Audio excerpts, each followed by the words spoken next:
Hello mga kabarkads, another day, another vlog na naman tayo mga kabarkads. Ngayon mga kabarkads, ating pinuntahan itong Ulas Viaduct Project. Kung kumusta na ba itong proyekto dito o tuloy-tuloy ba yung trabaho dito. Yan, base sa ating nakita is gumagalaw yung bako kasi nagagawa naman sila ng isang pair dito na gawing poste. Yan, ito yung latest update natin dito sa Ulas Viaduct Project. Yan, let's go!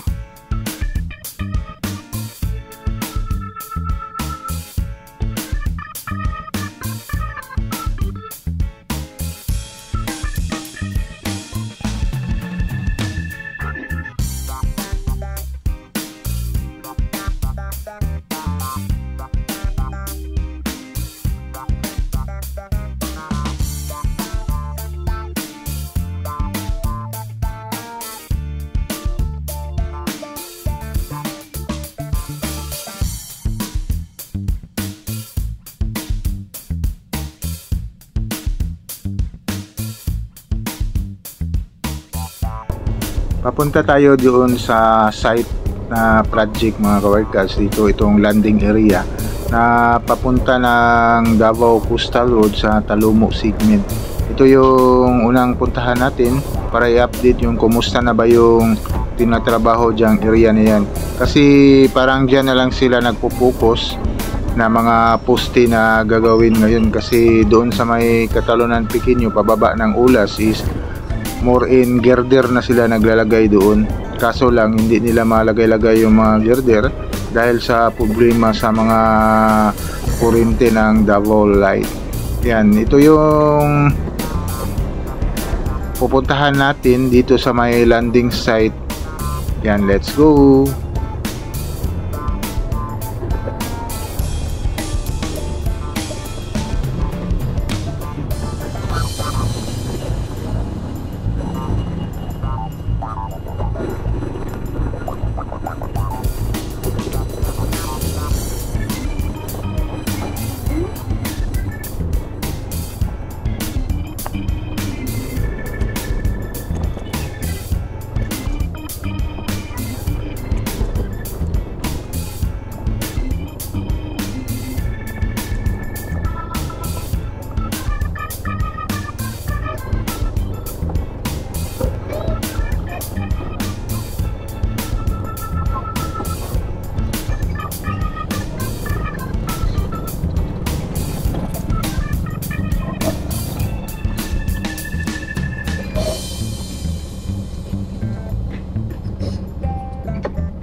Yan, good afternoon mga kabarkads. Ngayon mga kabarkads, update na naman natin itong Ulas Viaduct Project.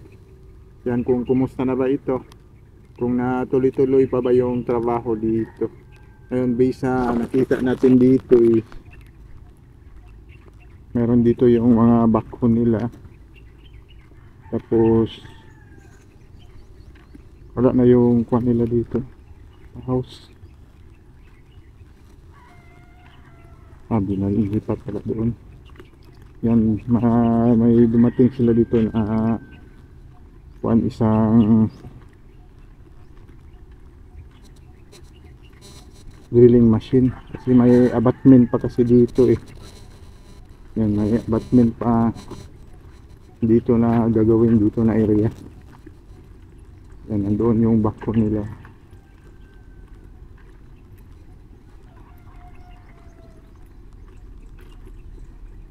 Yan, nilagyan ng isa kasi magawa pa ito ng abutment.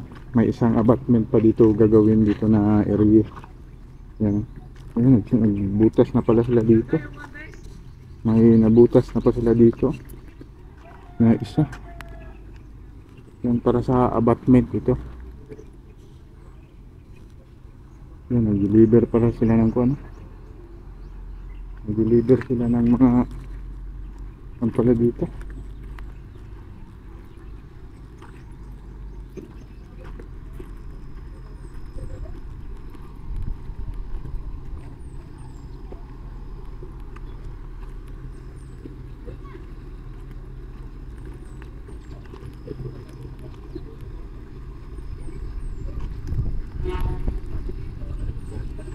Yan, ito na yung gagawin na isa na pier dito mga workers.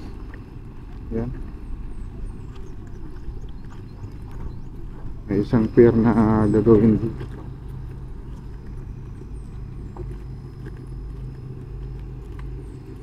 Yan, ito gagawin ito ng isang pier. Yan, binasag na pala na yung kuwan, magmamating na sila dito na site.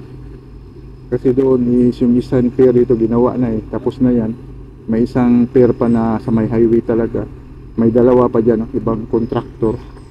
Ito yung sa kuwan na contractor sa Gima Construction yan. Kahit Sunday ngayon is nagtatrabaho sila. Tapos nag-drilling na pala sila doon ng abutment doon na area. Yan. Nagdi-deliver yun ng kuwan, yung truck may dinideliver. Yan, ito yung sa landing site mga kabarkats. Yung ginagawa dito sa landing site ito. Yan, may nag-deliver na truck na dumating. Yan, ngayon tuloy-tuloy yung trabaho nila dito. Yan.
Dito naman tayo sa kabila papunta ng Catalonia Pitunya.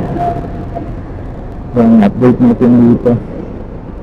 Ano nakabuhos na yan dyan mga kabarkans. Nakabuhos na yan dyan.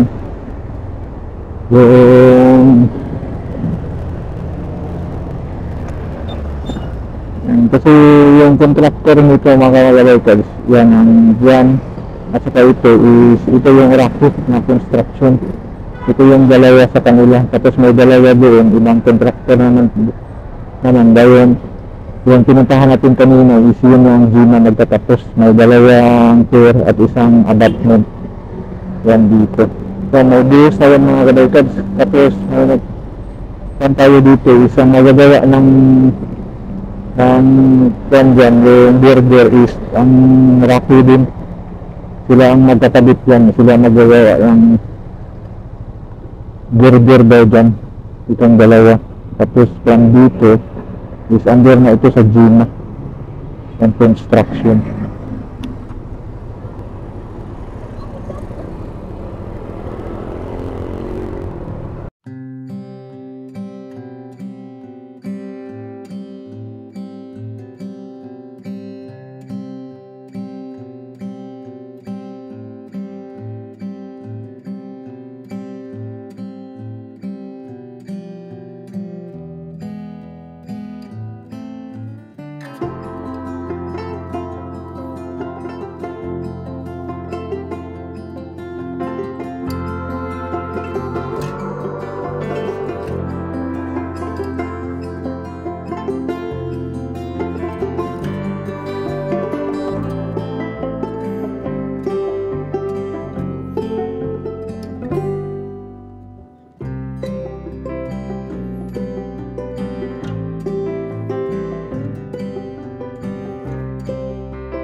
Yan, tuloy-tuloy tayo dito.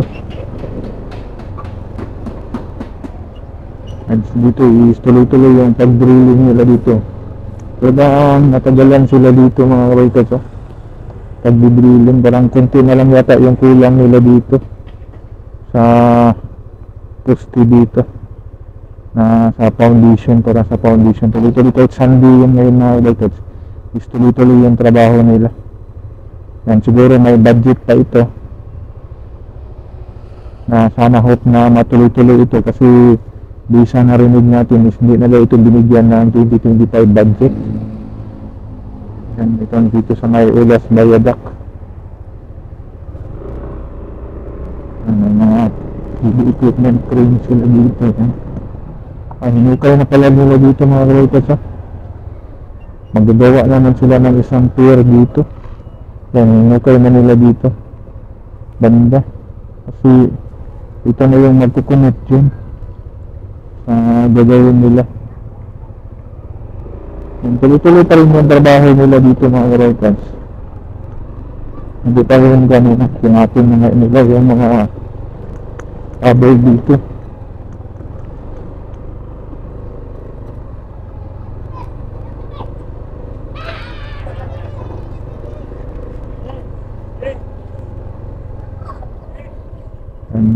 Sa doon mga kabaikas, hindi pa na kuan dito banda, may mga swimming pool na dito. Hindi natin kuan dito, kabisado. Siguro mga kabaikas, hanggang dito na lang tayo, kasi hindi natin alam kung malalim ba ito. Madaanan dito doon sa giliran pala, kung madaan yung mga motor dito. May swimming pool, nahagi yung resort na rin dito. Yan, resort na dito.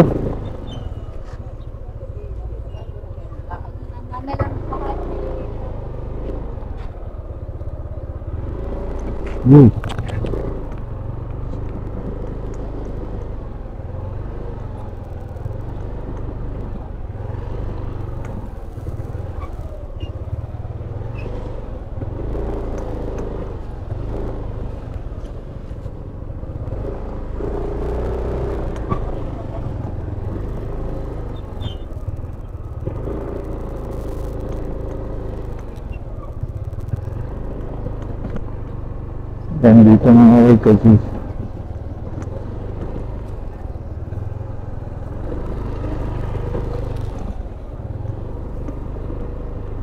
ito mga kabaikas, hindi pa nila tuloy-tuloy dito. Yan, dito yung crew nila dahil sa kuryente daw, hindi nila makakabit-kabit. May kulang pa ito na isa, dalawa, tatlo na girder. Papunta doon is mayroon na. Ang kulang na lang doon is mag-slab sila. Siguro mga kabaikas, hanggang dito lang tayo. Yan, sa update dito sa Ulas Viaduct. Tuloy-tuloy yung trabaho nila dito. Mga kabaikas, hanggang dito na lang itong update natin sa Ulas Viaduct project. Ganito yung nakita nyo, tuloy-tuloy yung trabaho doon. Dito is hindi pa nalagay talaga yung kompleto na girder. Tapos may nagbunyas na sila doon. So like and subscribe to my channel and press the button there para ma-notify kayo sa mga video na i-download ko, especially sa mga travel vlog natin. Yan, sige, bye bye.